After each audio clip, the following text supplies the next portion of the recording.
बिस्मिल्लाहिर्रहमानिर्रहीम। अस्सलाम वालेकुम। आप देख रहे हैं साहिबान न्यूज़ और मैं हूं आपकी मेज़बान नाइला भट्टी। शामिल करेंगे अहम खबर।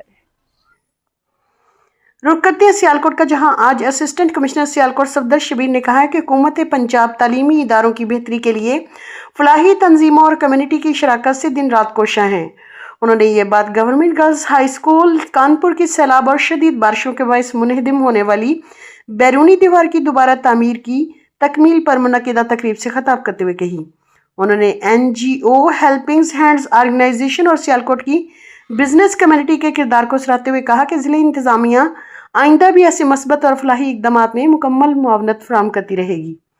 तकरीब में बिजनेस कम्युनिटी के रहनुमा Riazuddin Sheikh, chief executive officer education Sialkot Mujahid Hussain Alvi, headmistress government girls high school Kanpur Farhat Abbas, helping hands की फाउंडर्स मायरा और महानूर समेत असातिज़ा और इलाका मकीनों की बड़ी तादाद ने शिरकत की।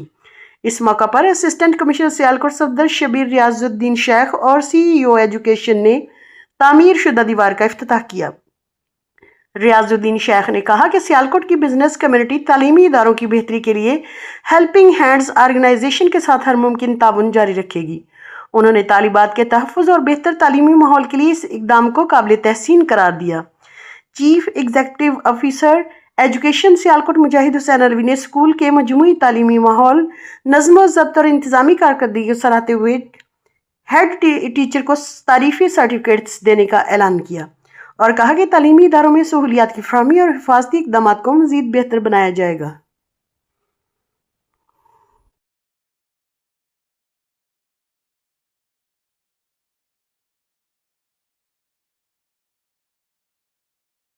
अब तक के लिए इतना ही। मजीद खबरों और अपडेट्स के लिए देखते रहें साहिबान न्यूज़। हमारे चैनल को लाइक करें, सब्सक्राइब करें और शेयर करें। जुड़े रहें हमारे साथ और देखते रहें साहिबान न्यूज़।